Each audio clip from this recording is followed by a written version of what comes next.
Hello, everybody, and welcome back to another episode of First and Last 2022 edition.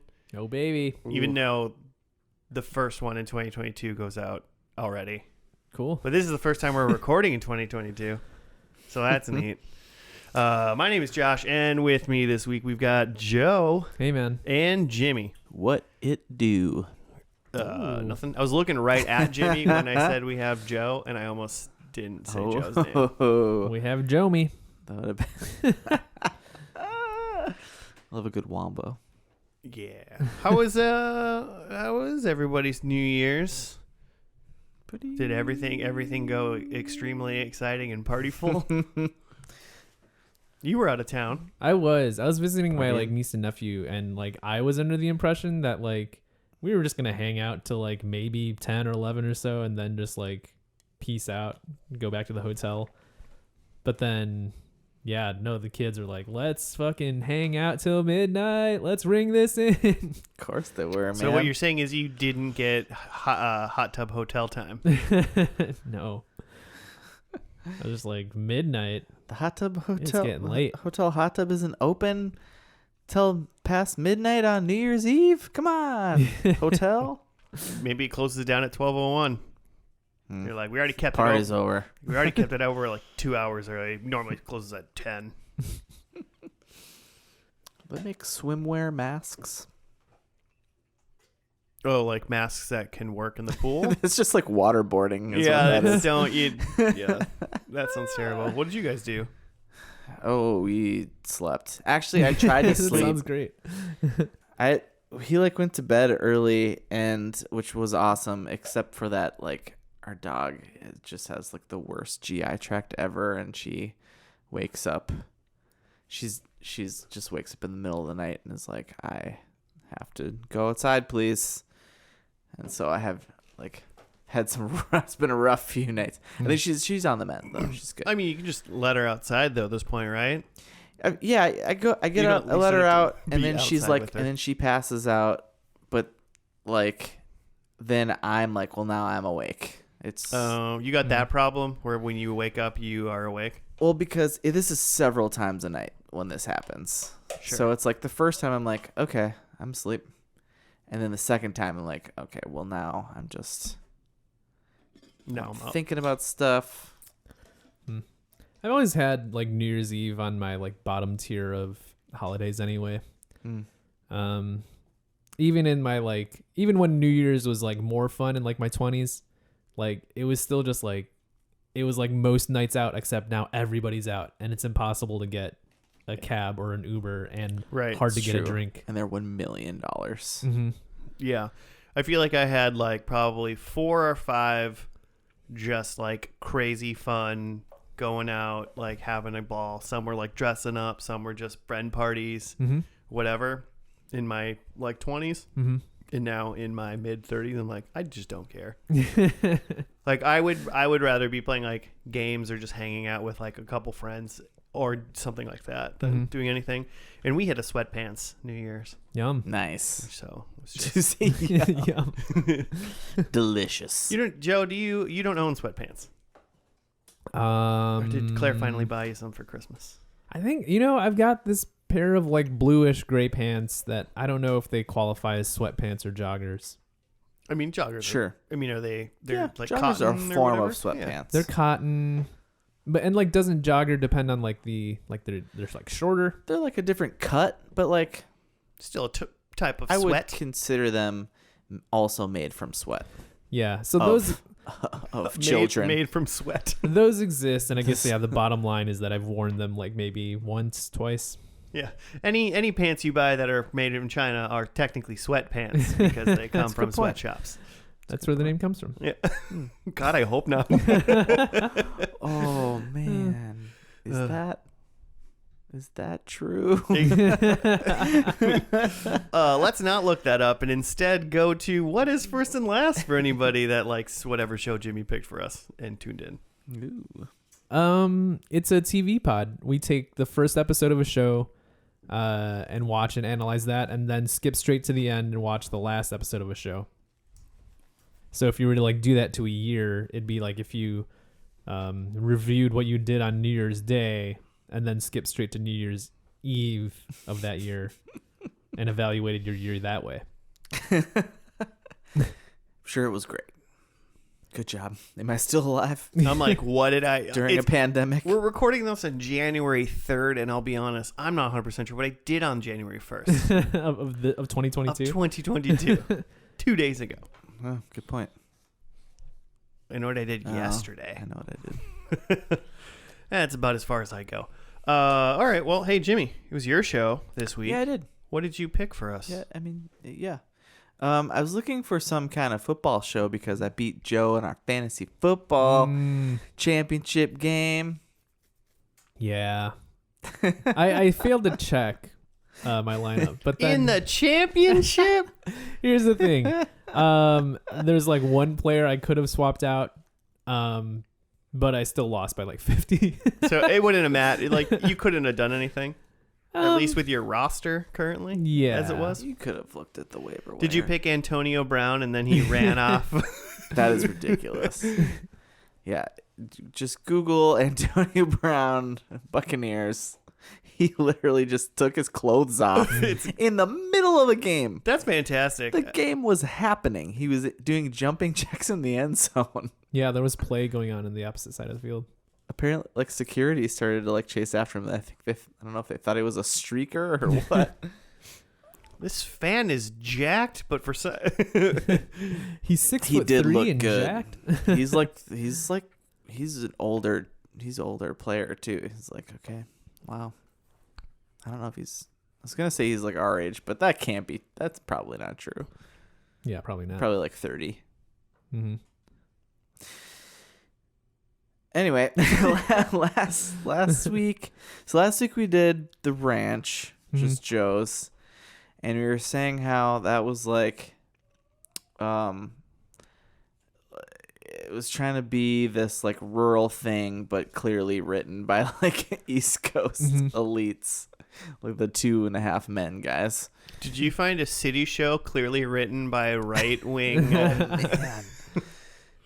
Clearly written by rural people who don't know what happens in the city. Right wing farmers. I feel like that's what a lot of city shows are. There's shows that aren't really about actually what it's actually like living in a city at all. Sex in the City is not like New York at all, I imagine.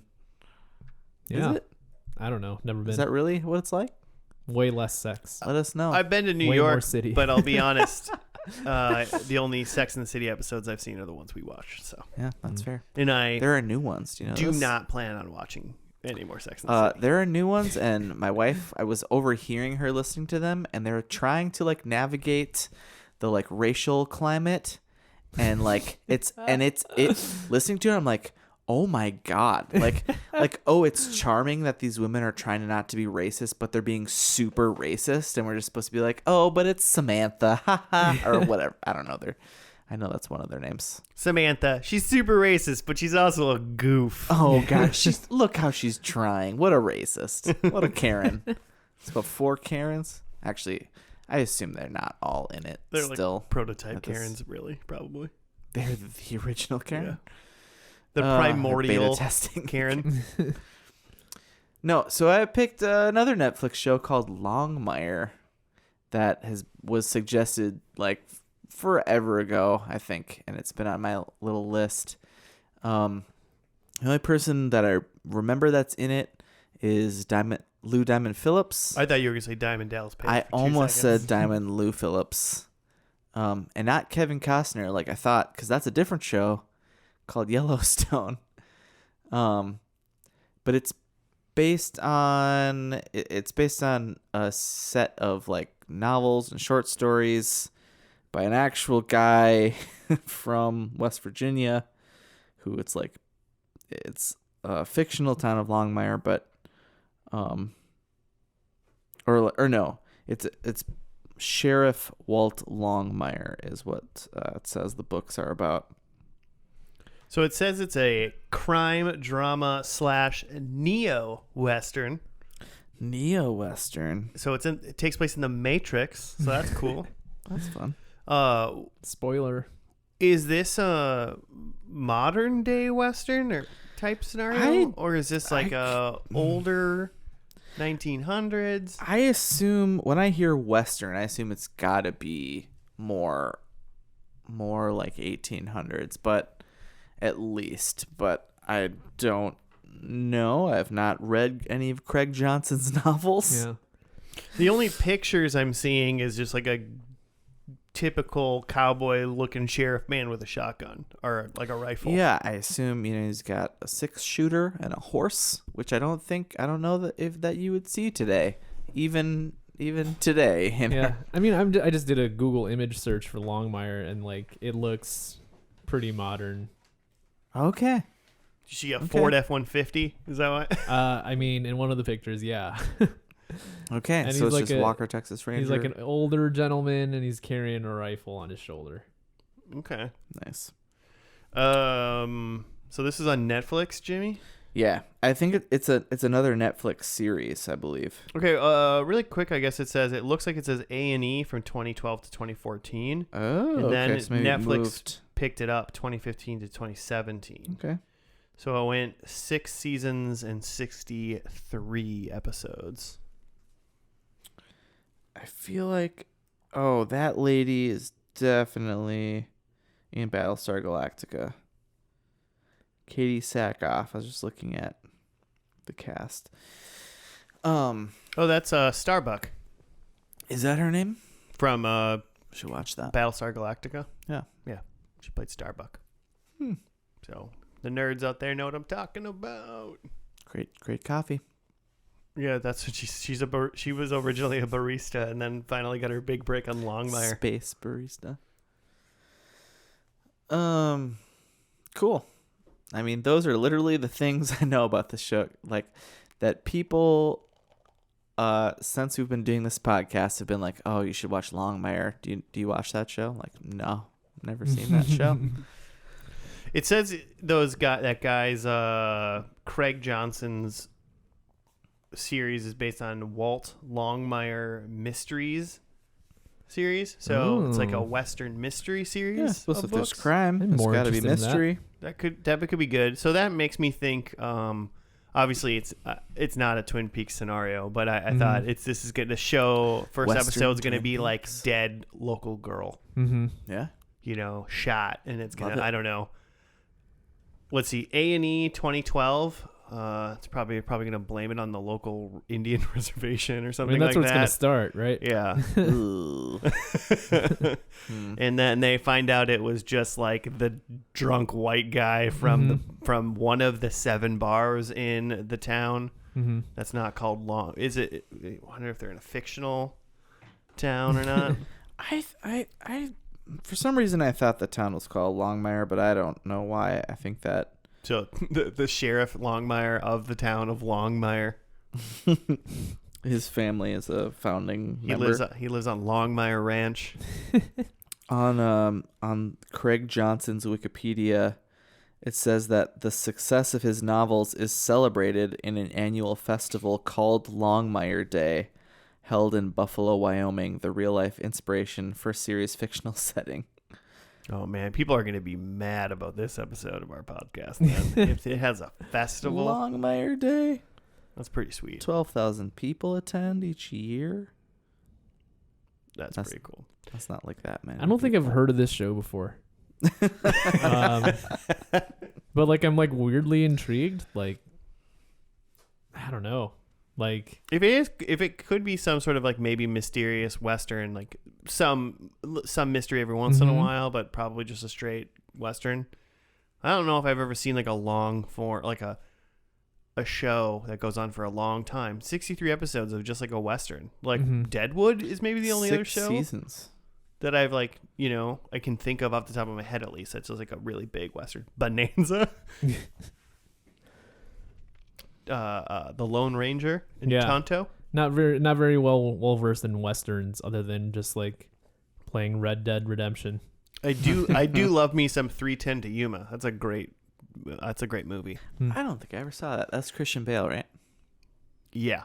And Russell Crowe? All right. Yep. He plays Yuma. Christian Bale's 3:10. crazy. I guess I gave my 2 cents on what I think is going to happen in the first episode. Yeah, I kind of want it to be, when you said mystery, now I just want it to be like that he's solving the crime of a murder over the course of a season. Because I think I'm less interested in just like a sheriff just patrolling a small town. But if he's solving a mystery and I could try to solve that mystery with him. Yeah, and then every once in a while there's probably like whatever a Western's version of a monster of the week could be. You know, like a bank robbery one week or someone kills the saloon owner or something. I don't know. Stuff like that. I like that. Just an X-Files, but a Western, a modern day Western. Yeah. So like an overarching thing, but with lots of fun little plot stuff in between. Mm-hmm. Probably some interesting townsfolk. Yeah. All of them have their sci-fi reasons for wanting to murder this girl. Just everyone's got motive. It's weird because her name's Laura Palmer. But no, should we find out who gets murdered or if anybody gets murdered in this Western? Somebody better. The first episode of Longmire, so I said earlier, was on A&E. I almost said AEW. A&E. It was on June 3rd, 2012, and the first episode is just called Pilot. So we're off to a good start. We'll be back after we watch it.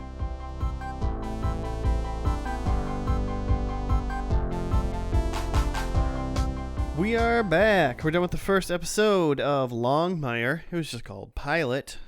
Jimmy, do you have a write-up? Your favorite? Mm-hmm. Here is what I have from IMDb by Camus716. Sheriff Longmire runs a small department in rural Wyoming.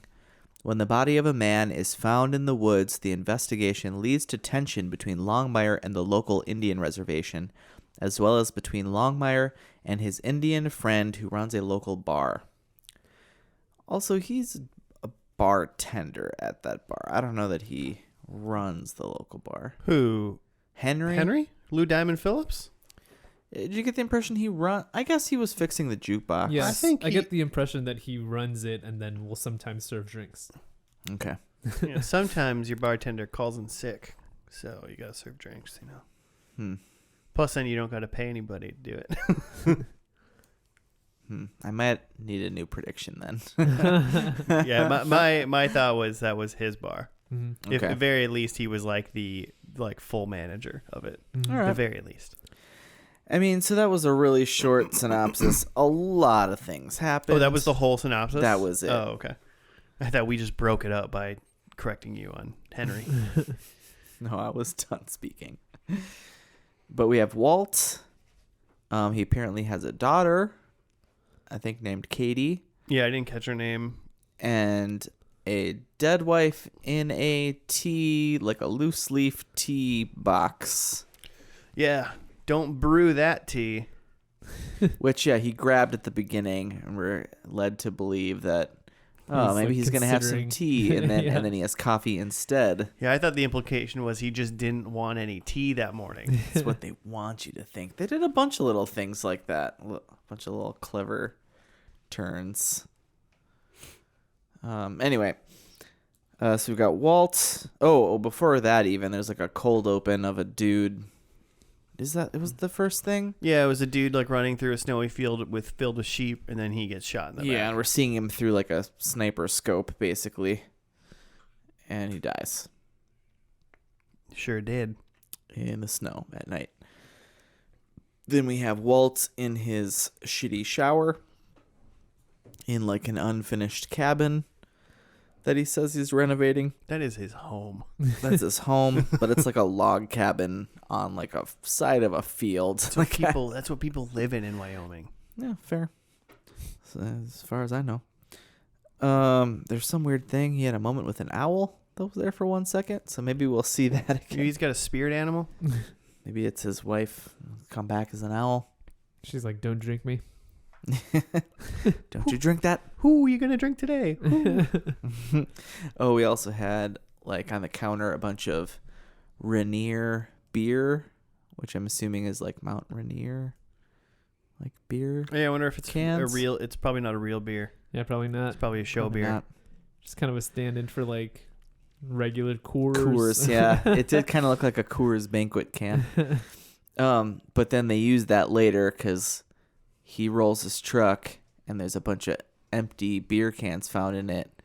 But he's like, I only drink Rainier. Those were not Rainier beer cans. I also pick up litter, which he is seen doing a couple times throughout the show randomly. Yeah. They never draw attention to it. But you're supposed to just notice it. There's one thing you know about people that drink Rainier. That's they only drink Rainier. Yeah. Yeah. Then like Lou Diamond Phillips, his name is Henry, and he's like the BFF. And so they lead you to believe at one point in this show, like while Walt's trying to track down the killer of this guy, they find out that there was like an RV parked there that's a like moving brothel. And it sounds like it's from people on the reservation who he has Well, it didn't seem like that was the people that were running it per se. It was like the thing. Yeah, the guy that got murdered in the beginning was the dad, right, of one of the Native American girls who went missing. She had gone missing a while back. So he was trying to look for her. Turns out that he died next to or where this RV was the night before, which apparently everyone else in town besides like the cops know that like this is like a kind of a mobile brothel, and that she might have been involved with that potentially. And then things led him to go to the bar where Henry works because some guy said, talk to the Indian guy that works at the bar. Yeah, one of the other like deputies finds a pair of pants at the scene of the crime, and they track down the kid whose pants they were, and he's got a picture of himself with the missing girl from the RV. Like, man, you're a dumbass. But it did help them help Walt to find what was up, and so yeah. So it's like, okay, as Walt immediately assumes it's his like best friend because he's the Indian guy at the Red Pony, which is like, man. Yeah, there's a thing that happens in TV and a lot of it happens frequently in like superhero shows and movies, which is a big thing. It's that when someone tells you an item of information, you immediately run to the person who you think it is and then like scream at them and not explain yourself cordially. And then the person who is getting like accused or asked questions like is skirting around actual information that would just quell this problem. Yeah. Very easily. Like you watched Hawkeye. Yeah. On DC or on a HBO, right? Is that where it was? Disney Plus. What the Disney. hell? It's a Marvel show. Where am I? Owned by Disney. But he like talks to the one girl who Zach Braff's girlfriend, the other Black Widow, Elena. And they're like talking about actual Black Widow, Natalia or whatever. But they just keep talking, and it's like if you guys would just have a conversation, this would be completely over. But instead they're like, you don't know what's up, I don't know what's going on, you don't know what's going on, and it's just like, Jesus Christ. So it's like stuff like that happens in TV and stuff a lot because it's true. But she was hired to kill him. At least there's that. Yeah, but she wanted to. Yeah, it's true. So but what bothered me especially in this is that the whole thing is like they're making him out to be this detective, like really smart, like good at his job detective. He even handed a guy a Sherlock Holmes book. He literally handed a Sherlock Holmes. So on the nose. But then he doesn't like quickly fact check his best friend who he probably doesn't need to fact check. He's trying to track down this mobile brothel. And the kid who was last seen at the mobile brothel says, you know, if you want to know where the brothel is, you talk to the Indian guy at the Red Pony, which is the bar. And instead of interrogating this kid further to be like, okay, which Indian guy? Yeah. Or like Because he would have specifically, said like the young one, you Yeah. know? yeah, or like specifically like, hey man, just to make this clear, you're talking to the cops. You're telling me that this person at the Red Pony is implicated with the brothel, and not just like, I'm telling you this riddle 3. Like, Right. And well, it's not like Henry, Lou Diamond Phillips. It's not like he's the only Native American guy running around town. Yeah. They like this town seems to be pretty close to like their reservation. And so, you know, like plenty, it seems like it's a pretty intermingled town. Yeah, That it's like not a like there's plenty just of Native one- Americans yeah. work in town. Yeah. Probably some live in town and don't live on the reservation and whatnot and stuff. So Longmire screws up in the like interrogation, and then when he goes to talk to his friend, he again just kind of talks in riddles of just like, I was told that you were into something and you're implicated in blah blah blah, instead of just being like, hey man, I talked to this kid. He said to talk to the Indian guy here. Like, Do is you that know who that is? Yeah, do you know who that is? Is that you? Can we like talk about this? Yeah. He literally just walks in and it's just like, you selling sex out of this Yeah. bar, friend? Who do you think you are? You got a mobile sex van I need to know about? And he's just like, what the hell are you talking about?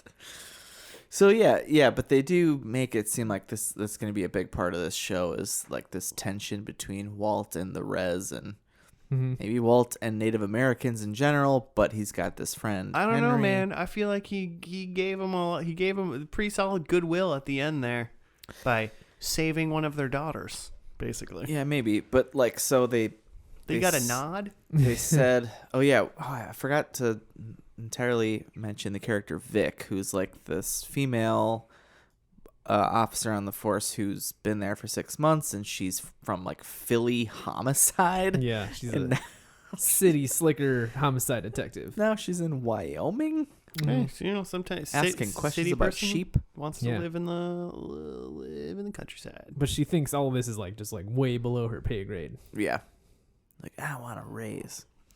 Little does she know she's in Longmire mystery territory. Yeah, that she's apparently very needed there. I forgot where I was going with that and why she was important. Well, to she the was next just part of the story. she was there. Oh, because they were in the car together. They rode together. And I think this is after Walt rolled his car while seeing another deputy's billboard that he was running for sheriff against him. Branch Connolly. First name Branch. Yeah, he's a Interesting. failed country music star. Man, Branch Connolly. there probably is a country branch, huh? That probably is a I mean, there's one of Keith Urban's kids is named Branch. somebody's name. But so they're on the way to the res, Walt and Vic, to find out. Was it because they know that somehow they know that this guy's tied with. Well, they talked to I assume he's a pawn shop guy. Pawn shop Dan. His name was Dan. I didn't know His name was Dan. I looked Okay. it up on the IMDb. Okay, so yeah, because they talked to Pawn Shop Dan and basically asked him like, "This About is the guns. bullet," and he was like, "Oh, it's got to be one of these old guns," which is, you know, He going led to it the end. himself. He like legitimately was like, yeah, it's this old gun," which was like, he was telling them the truth about the gun, which I guess it's possible that you couldn't really get. I mean, a quick thought he could Google just get search away with maybe it. would have. But I was like, you're kind of not helping yourself out because, spoiler alert, he's the killer. Yeah. Well, he didn't do anything to implicate himself in it, though, so it was smart. Like, it didn't. You tried to There was implicate no way to know other that people on the he had reservation. That gun. Yeah, he pointed it to other people. That's how they get caught. You know, they're just so brazened, emboldened. What's the word I'm looking for? Anyway, Stupid. Pawn Shop Dan, he did it. Spoiler. Oh yeah, but I was trying to say, so Vic and Walter in the car on the way in. They're in the res, like gonna meet up with people about this case, and she says something, throws a line in there about like how they don't like him because he arrested their police chief, and he throws in a thing. It's like, well, if you're embezzling or whatever, so like the res cops hate him Mm-hmm. And immediately some guy punches him in the face when they get out of the car. So that's a thing that seems like it's going to be a part of this show. According to him, he said that he vowed to knock him out next time he saw him. So he's not a man of his word. No, didn't quite do it. It's a big old guy. You got to put a lot of force behind to knock one of those guys out. He's a Longmire. That's right. That's right, Joe. Wow. So yeah, they find out that the dishwasher at the Red Pony is the actual Indian in question, and they find him. His name is Avo. Avo. I think it was Alvo. Alpo. Yeah, like the dog food. And then Pawn Shop Dan shoots him with his crazy old gun. Well, because he goes and meets Alvo. Yeah, Walt goes to meet him, and Dan shoots him and tries to run away. Walt but Dan's the one that told him that this gun takes like 5 seconds to reload. So it's like this thing where he's like running through the field, trying to like hide behind various things to like get away. Running and counting like he's Ethan Hunt somehow. There's no way that man can run as far as Tom Cruise can in any given day of his life. And how is he running and being like, okay, I have 5 seconds to run to this stump. 5. Like, no. I mean, counting a little faster is probably better for him anyway. Probably a little safer. It was a slow 5 for sure. But yeah, he catches up with that guy, and then he has like the most amazing shot ever. He like aims his rifle via his car door and shoots the guy who I think he was like 300 or 400 football fields away at this point. In a car. Yeah, driving away. Mm-hmm. And he shoots Pawn Shop Dan. One shot. Gets him. Through the car somehow. Gets up to him because his car's like stopped now, but he's still kind of alive. And he gets like the answers of where the missing girl is. Mm-hmm. Like some ranch in Montana, I think is where they house the trafficked women, I guess. Yeah. And then... I'm not laughing about that. Yeah, you're laughing about this part, which is Pawn Shop Dan was like, I'll tell you, but you have to call an ambulance. Yeah. And then he's like, cool, thanks for the information. He just walks away. And he's like, you got to call? He's like, I don't have a cell phone. Yeah, it's a part of his shtick. He's old school, Mm-hmm. so you're going to die in a field. That's some cowboy justice right there, right? I guess. Yeah. He's not a cowboy. He's a sheriff. Well, it's pretty close. I don't think he's technically allowed to do that. I think he was supposed to try to administer first aid.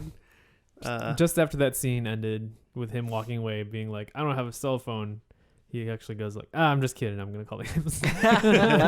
Yeah, but it fades to black. But if it was up, he'd be like, I know, I'm fucking with you. I'm just kidding. I really don't have a cell phone, but I got a radio in my car. I'll be right back. Yeah, for sure. Just like put some pressure on that for now. He'll be fine. He might. The radio did break when he rolled the truck. Hmm. So potentially it doesn't work still. But what was everyone's initial thoughts on this show? Okay, so just to like recap, because there's a lot going on, but like the main plot, or there's kind of 3 aspects to the show. I feel like is like there's the main plot where he's solving the mystery of this murder, which takes him from person to person, unraveling different parts of the mystery. It's kind of like an episode of like Law and Order or something. That's a little procedural. Yeah, like you talk to the next person who gives you more of a clue, and then it turns out it was, whatchamacallit, Pawn Shop Dan that we talked to in the beginning. Ugh, it was him the whole known. time. He would have gotten away with it if it wasn't for you meddling sheriff. Maybe because it was in like Wyoming country, like ranch type scenario. I was like, if I was watching Law and Order, I would have saw that the whole time. But for some reason, like it got me. I kind of assumed like that this mystery would go on all season, but wrapped up in an episode. But that's probably the largest aspect of the episode. The other parts are the like sheriff's department intrigue, where includes Deputy Vic, who is the big city detective who doesn't really want to be there, and Branch, who is just kind of like a hotshot young deputy who wants to be he's running for sheriff, and maybe is a little bit all sizzle, no steak. He's a cowboy metaphor.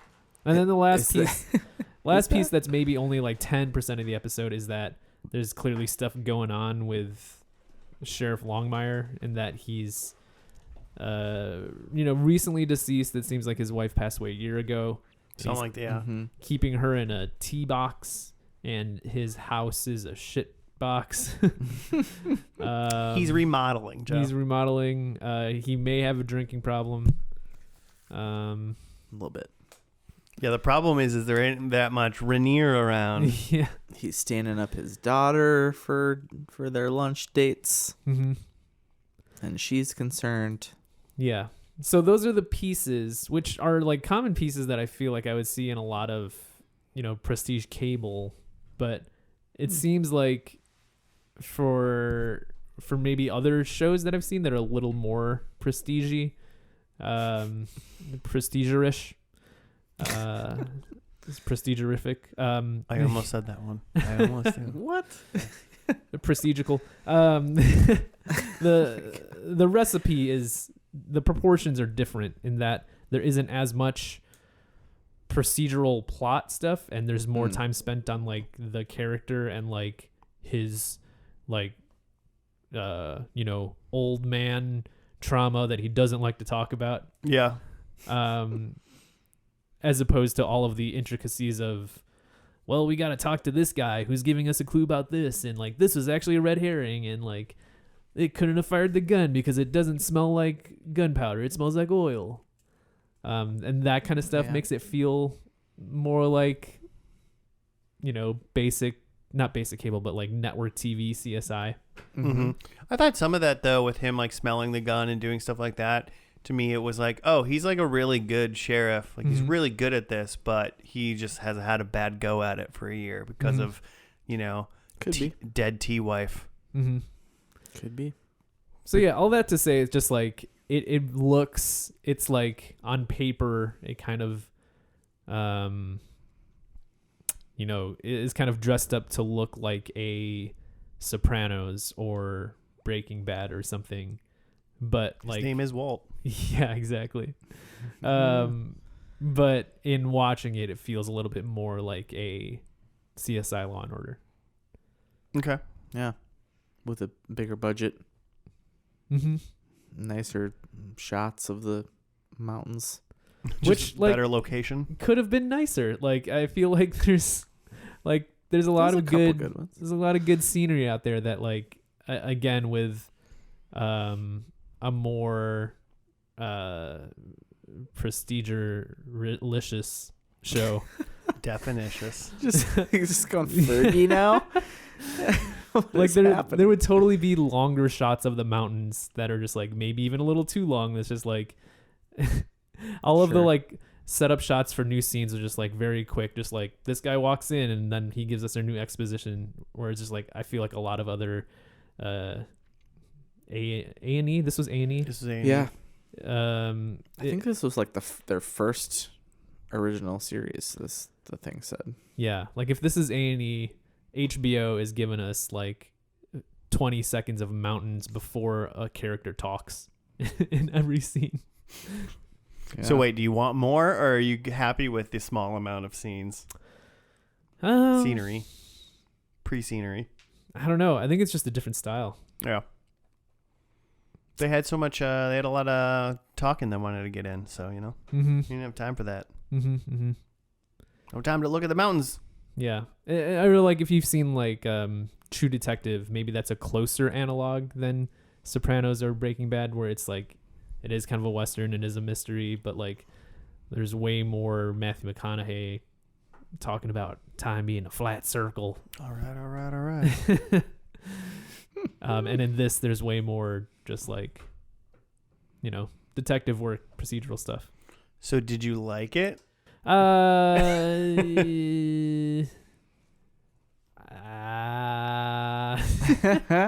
don't know. I feel like I like the game of the mystery procedural stuff.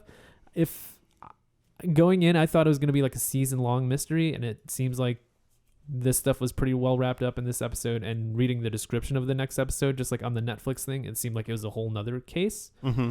And I think I'm less into that. Less into it seems to be more of a one and done scenario, at least at the moment. But the reason I hesitate is because this went, 8 seasons? 6. 4 on A&E, 2 on Netflix. And that part of it too, that like then it went to Netflix. Yeah, that's my hang up. I was kind of hung up in like a good way that it went 4 seasons on A&E and then went to Netflix, and maybe some of the reins are a little bit looser on Netflix, and like you can have longer episodes, and maybe they reins. Pun intended.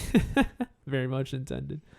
That maybe, that gets a little bit more, we'll run longer arcs, and it's not that like we need to satisfy the viewer every episode with a mystery. I might be more interested in where this goes towards the later seasons. That's fair. I just don't know of a show that switched networks and got better. It's like it's like what sequels to the movie are actually, stand up to the first film, Empire Strikes Back. Except the one example. T2 Judgment Day. Okay, yeah, that does fucking rock. But yeah, for the most part. Yeah. I'm curious to see. I feel like obviously it's going to be different. It's 6 seasons later, but I feel like the finale is going to feel different somehow. Whether or not it's good or bad, I think I'm open to. Yeah. I'm hopefully open to that. Yes. Whatever. As far as this episode goes, after seeing all of it, it's like, okay, wow, yeah, this is really just like a Western procedural. Basically, it's kind of what it is.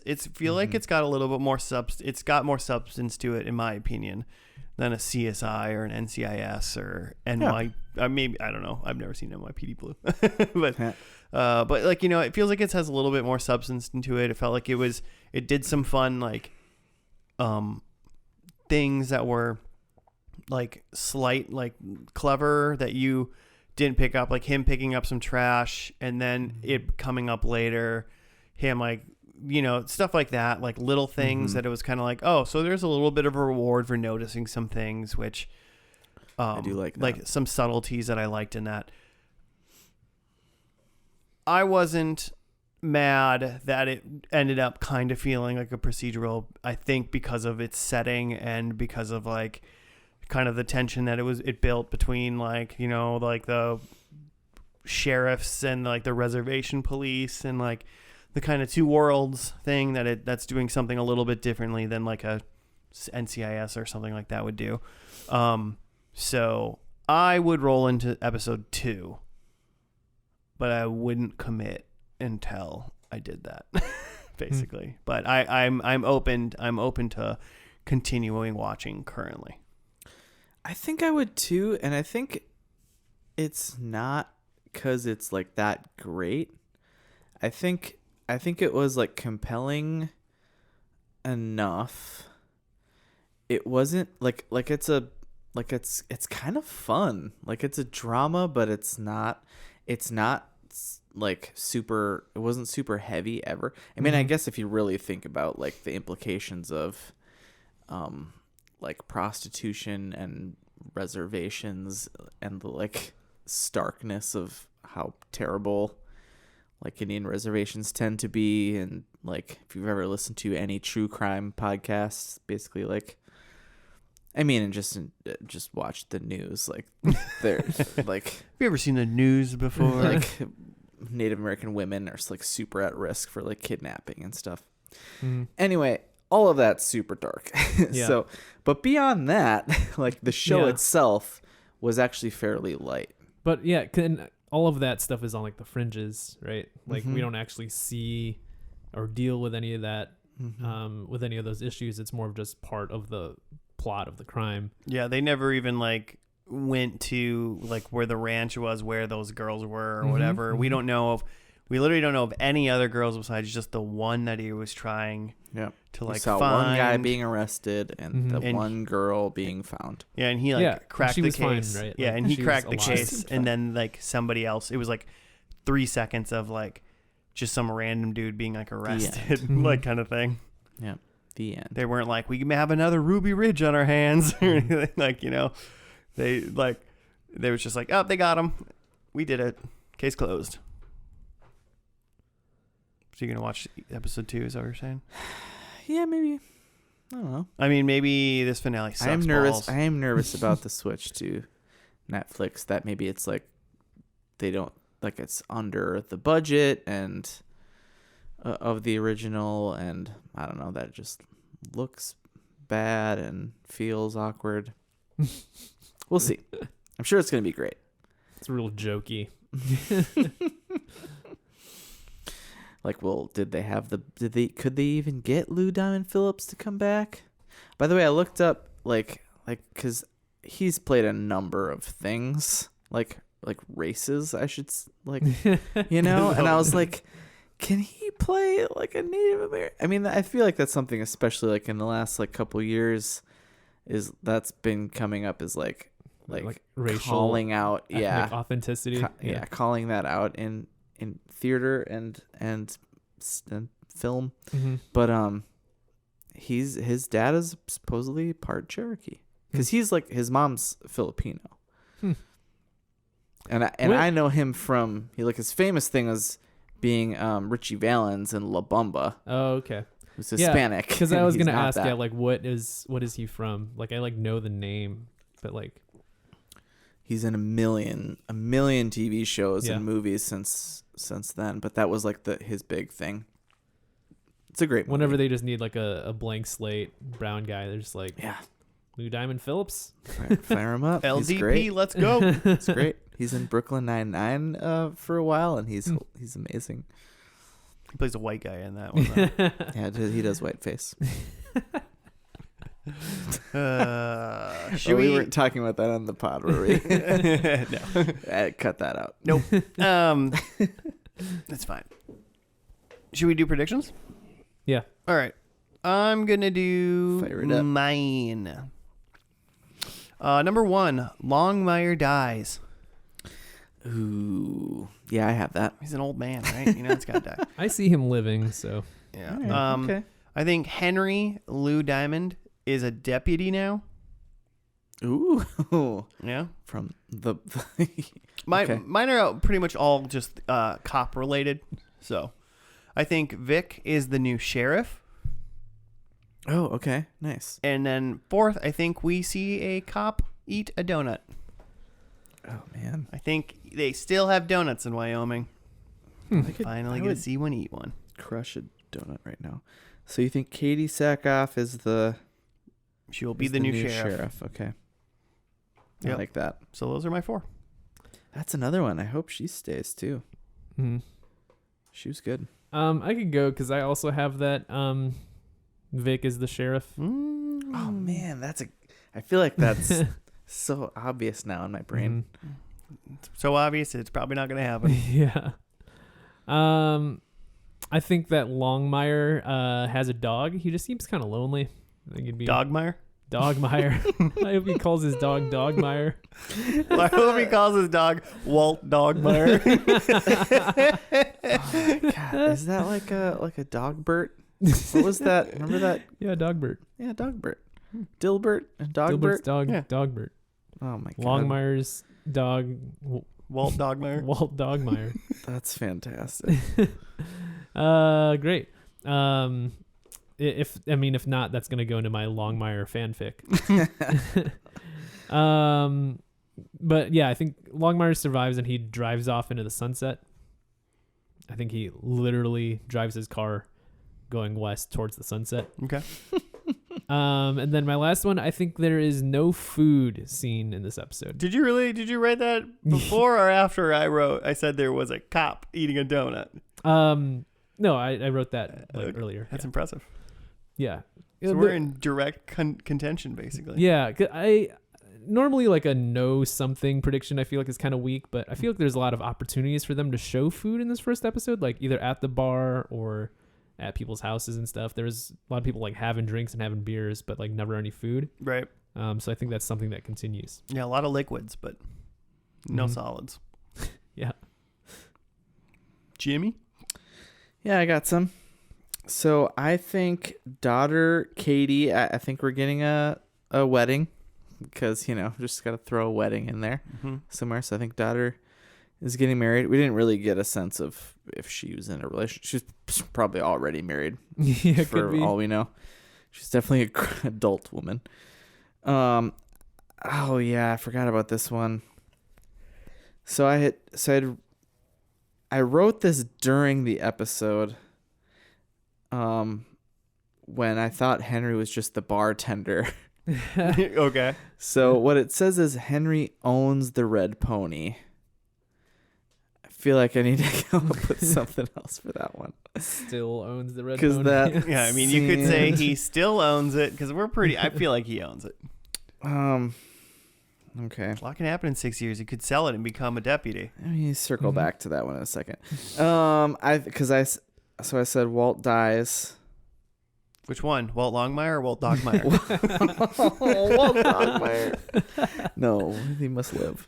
I think Walt dies, and then I put that Walt's and wives like tea ashes are finally spread Yeah, I would together. I assume that this whole time he still hasn't reconciled that. like that monk present that they don't open from the first fucking episode, and they wait till the last one, finally open it to solve the murder. Oh wow, I'm bringing that back up. And I feel like Henry already owned the red pony, so now I think he's. I think Henry is moving on. I think Henry trying to just speak something into existence. I think Henry is moving on from the red pony. All right. Cool. He Okay, now I'll write it. owns a literal red pony. Oh god, that'd be dope. Henry doesn't work at the red ponies. I'm gonna remember that. Okay. Oh god. All right. Predictions are locked. So let's get into this last episode. It was called "Goodbye Is Always Implied." It was Netflix. So all of season 6 came streaming. Started November 17th, 2017. So the whole. I'll say the title does make it sound like they know it's the series finale. Mm-hmm. Yep. It's implied. It's implied. It's implied. It's implied. So we're going to watch the finale, and we'll be back after that.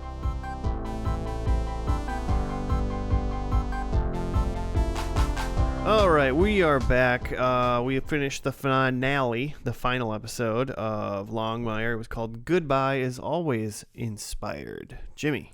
That's not what it's called. Is always implied. And then they smooch. No, then they have a full-on weird old sex scene. Yeah, no, that was really awful. But when he said the titular line, because Vic is like, I can't do this anymore. I can't say goodbye to you. And he's like, in this job, goodbye is always implied. And then they smooch. And then later they have horrible, awkward, just awful, weird old sex. Yeah. Yes. He's old. I don't know how old she is. I mean, she's like 40. Is she really? She's 5 years Like now? older than me and you. And that was 2017. Okay. I guess assumed he was older than he actually is, I guess. He was 17 years older than she was in real life. Mm-hmm. Yeah, that seemed clear to me. Yeah, I would have given him 25 years. Yeah, right. He was a straight up old man. If you haven't seen the show, just imagine Clint Eastwood now. That's what Banging this a is. 30-year-old. Horrible. So you got to write up for Here it everybody? is. Facing criminal charges, Jacob Nighthorse, is going to offer Henry to take over the casino in his absence, but both are kidnapped by Malachi's men. Malachi forces Nighthorse to sign over the deeds while Walt, Vic, Ferg, Matthias, and a rehired Zach search for him. Walt is aided by the Crow medicine woman, but they are ambushed by one of Malachi's men who fatally wounds the woman. Like Marilyn, I think maybe was her name. She wasn't on there for a lot of time. She was just on his porch at the beginning of this show randomly. With the help of clues on the picture of Shane's body and the shooter's clothes, the group tracks Malachi to an old sawmill on the Crow Reservation, where they subdue most of Malachi's men, and an escaped Henry kills Darius. Walt is left with a choice of whether or not to save Nighthorse, and chooses to do the right thing. That was a great part. That was because 2 minutes earlier he had said he doesn't deserve to die. He deserves to be in jail. And then he had an internal decision of whether or not to just watch him die. What was that thing I said earlier? I forget. I'm very old. And Henry just like shoots a man. Can he do that? He's not a cop. Okay. His vest says sheriff, so he was wearing a bulletproof. No, he took it off at that point. Oh, that's well, right. To be bait. Sheriff is implied. Malachi is killed by Walt in a final confrontation, and the deeds are recovered. In the aftermath, Henry takes over the casino while Ferg reconciles with Meg, and Vic and Walt begin a relationship. Nasty, nasty ass relationship. Walt decides to retire and encourages Katie to run for sheriff in his place, while Walt searches for the buried treasure that Lucian claimed to have found. Wait, is this the beginning of Underworld now? This just took a huge turn. Also, Katie is spelt like Caddy. Caddy Heron. From Mean Girls? From Mean Girls, yeah. Yep. It's frustrating. It's just pronounced Katie. Yeah. The bulk of the episode itself is just casino owner is trying to get Henry to take over, but even worse man named Malachi is trying to take over the casino for evil reasons. Mm-hmm. Kidnaps both of them, then all the sheriff people go to save them. They do. Then weird sex, then retirement. That's pretty much it. Oh, then Dottermeyer runs for sheriff. Yeah. Yeah, Dottermeyer was a lawyer for Jacob Nighthorse, the casino guy, and apparently he was not doing good stuff with his money and with his pretty much gambling with the reservation. Mm-hmm. And then she's like, I'm packing up. I'm moving to New York.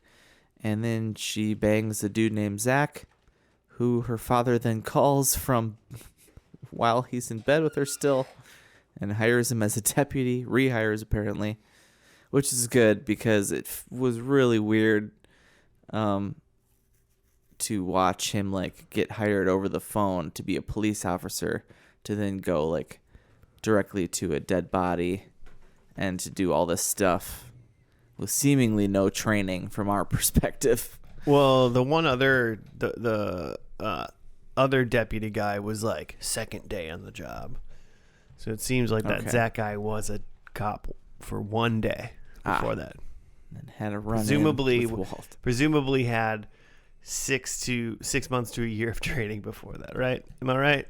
Yeah, that's Wyoming. Maybe a couple months. We've never had an issue with cops having not enough training, so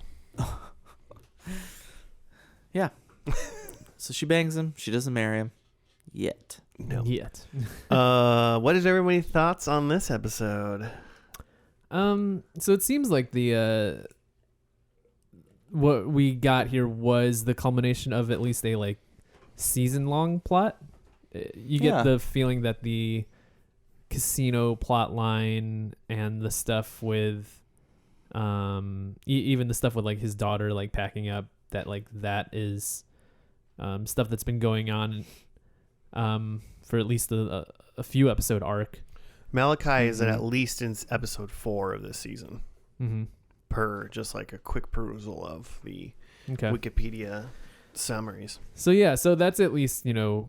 Oh, he's in the last season too. I see it. So he's been around. Yeah, so that's like closer to what I was hoping for the show, that it would do like longer arcs like that. Mm-hmm.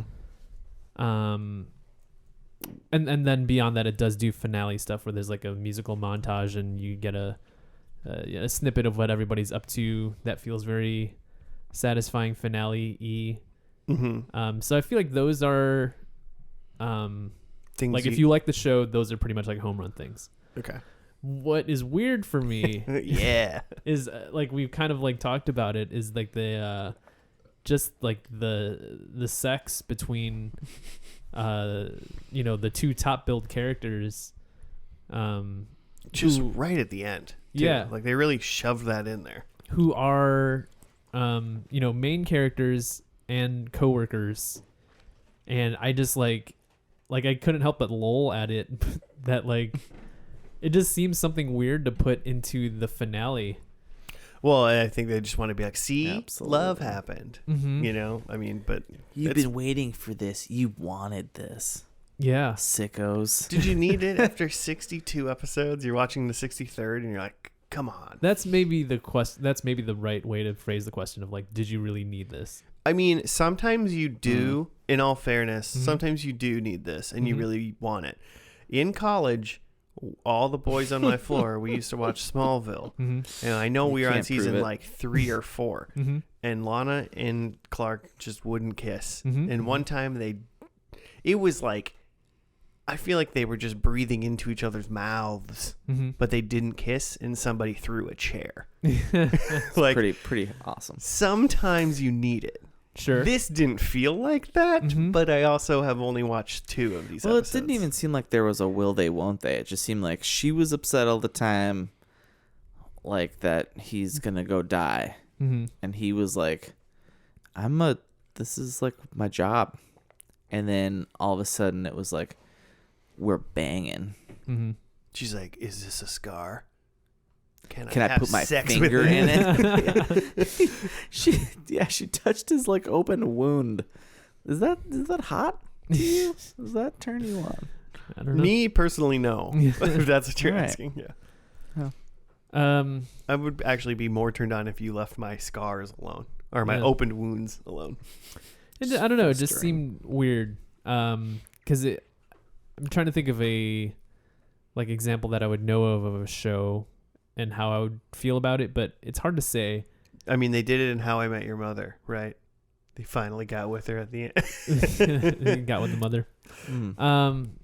Actually, But- he didn't. He didn't get with the mother in the end, technically. Yeah. Well, I think right. it's just like there are shows with tension that gets resolved way late, but I feel like I've never seen it be in like the finale. And to like have it be so like graphically consummated, not just like they have a romantic moment and like acknowledge that they have feelings for each other and then we see where it goes. It's like they bone. It was like way too long. There was an aggressive boob grab by Walt. Yeah, it was that scene that just made it off-putting because it's honestly like if they were like, oh my God, we kissed in the truck, we survived, and then like we kissed again, and now we're like in your house and it's at nighttime, and he's like, it's my whatever, and she's like, oh, I'm so happy we're together, Mm-hmm. and then like they could have Yeah. just cut to the morning scene when she was like sitting outside, and he woke up and he's like, oh, no one's on my bed, and then we're like, did they bone? Mm-hmm. And then he walks out and she's out there and like they totally boned, but we Yeah. didn't have Yeah. to see it. And then they talk about their relationship. Mm-hmm. That would have like almost been like, oh, they're together. Yeah, right. Instead, we had 5 minutes of softcore porn. Just weird. Like I think about maybe the closest thing for like a show that I've seen is like in 30 Rock, there's like a very close relationship with like Liz Lemon and Jack Donaghy, but like they like are never together, mm-hmm. and like throughout the show they actually never get together. Right. Like And it would that's be great. like one level of weird for me if they did kiss in the finale. I'd be like, oh, that's not where I thought it was going. But What like, if the finale of 30 Rock there was a softcore sex scene Yeah. between those two? like that Oh. that'd really have taken a turn for me. Tina Fey does a hardcore boob grab on Alec Baldwin. Yeah, Yeah, I'd watch that. That'd be funny, actually. I'd watch that. More like Boobmire, am I right? Minus the Boobmire. Yeah, okay. There was some good stuff. There's a scene that I really liked actually between Henry and Night Horse. I was like, Nightwing? No, that's a Batman. Where they're like both handcuffed and just like, and where Night Horse tells them that he was like trying to talk him into taking over the casino. Mm-hmm. It was just, I don't know, it was just good. And then I don't even remember how Night Horse got away. Oh no, they like came and took him. Or But then Henry escaped. so the whole scheme was to like, obviously they made Night Horse, Malachi made Night Horse like do like a confession sort of thing in front of a camera and like make it look like this is only you doing it. So he's like, oh, but they're not all going to like believe that. So now you have to sign away your whole company casino to me so then I legally will own it. And then they had the hitman guy that was also a notary republic. So this sounds like Brian. 30 Rock at this His name point. is Brian. Brian the hitman / notary republic. He then is explaining the documents to the hostage Night Horse. And now when you sign this will transfer 50% of your stock to me and 50% to Malachi. It's like, why are you... Just tell him to sign every page. He's like holding a gun to his head and like making sure that he's very clear on each of the terms. Yeah. Did you need any help with the legalese? Let me know if I'm going too fast. So, yeah, that was... I giggled when that part. So I was like, this is silly. But all in all, I think I enjoyed it fine. I thought it was good. I'm not done with this show. I still think I could see trying to watch an episode or two in season 1 and seeing if it somehow hooks on me, you know. I mean, presumably Walt's character must like grow on you, you know. Because like just after watching a first and last of this, I cannot see that actor really drawing you in. I mean, it's not like a young Dirty Harry like movie franchise, you know. This is old white dude sheriff. He's kind of plain and vanilla and squinty.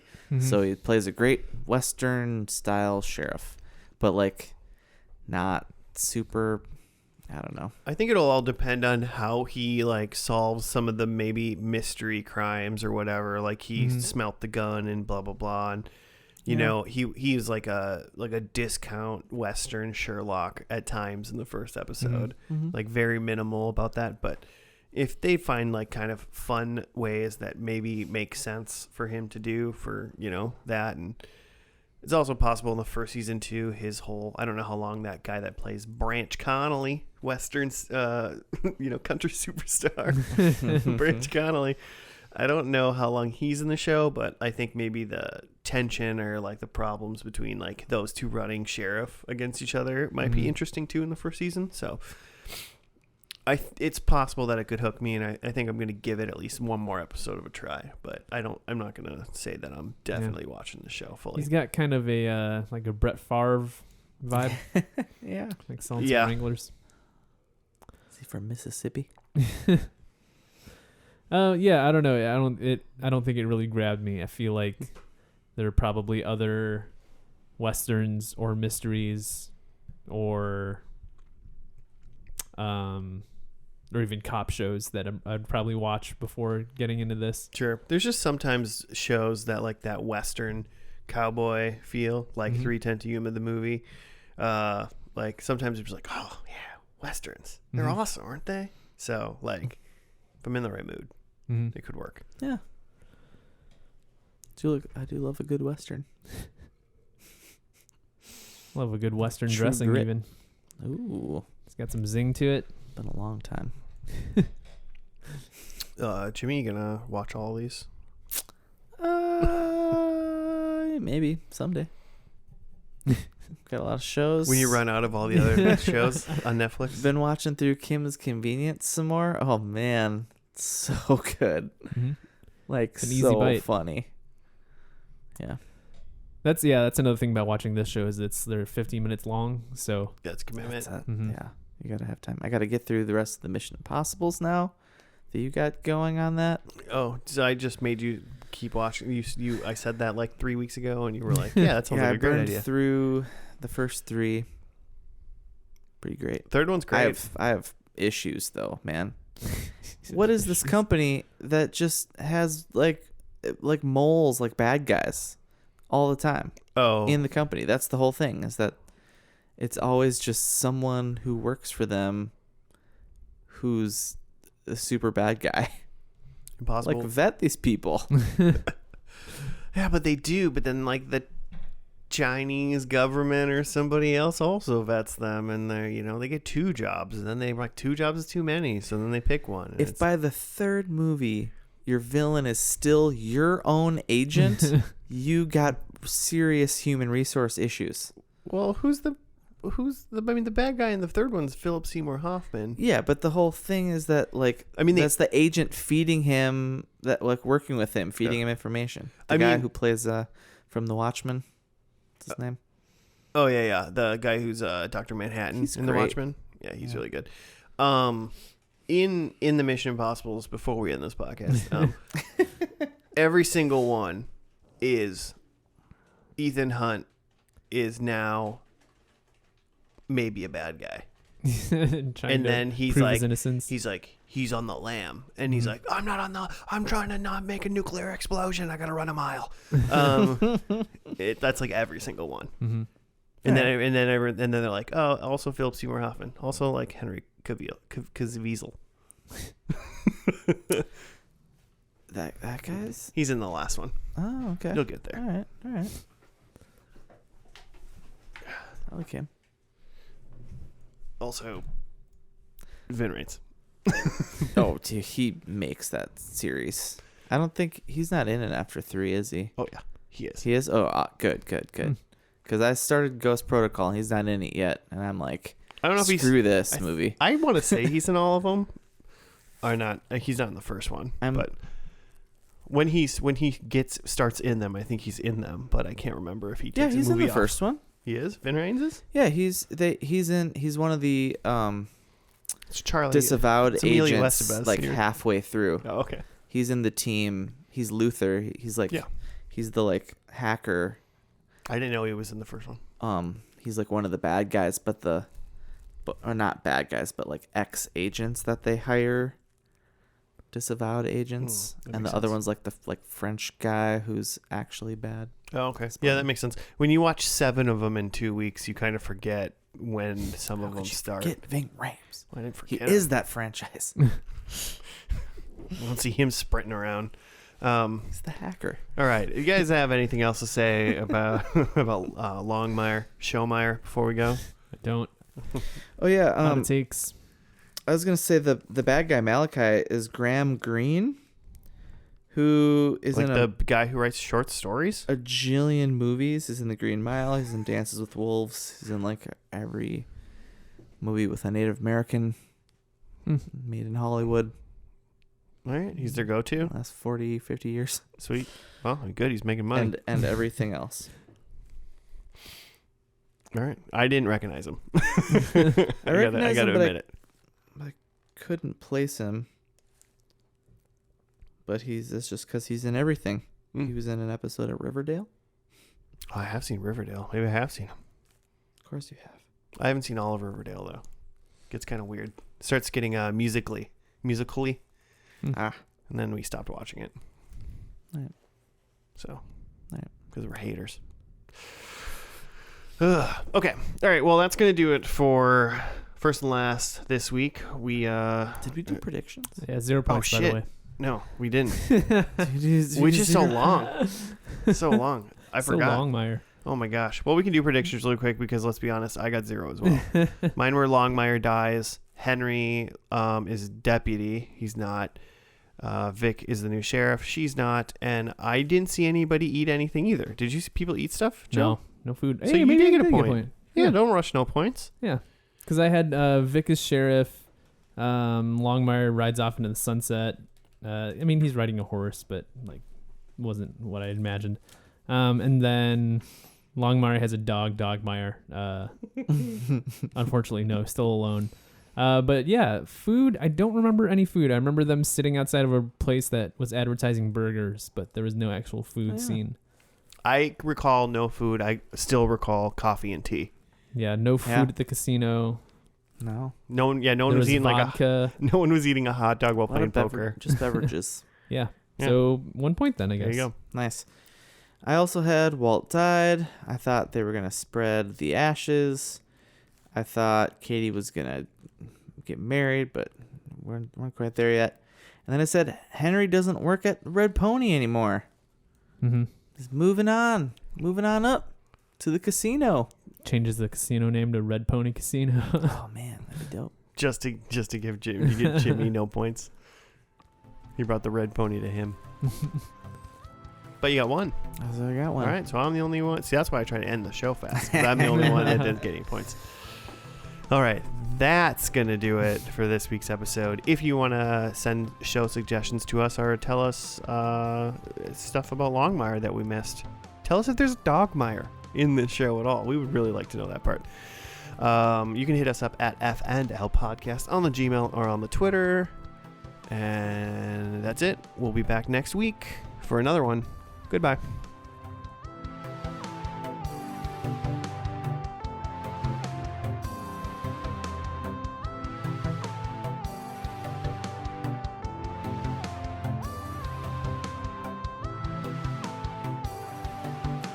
It's amazing the way we haven't evolved our ears to like be able to shut down senses flaps, like that. Like gills. You can shut your eyes. You can not breathe in order to like not smell stuff.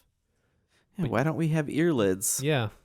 Where are my ear lids? Yeah, we got like the hollow man of ears right now, you know? Yeah, they're just open. Yeah. I'm just hearing everything all the time.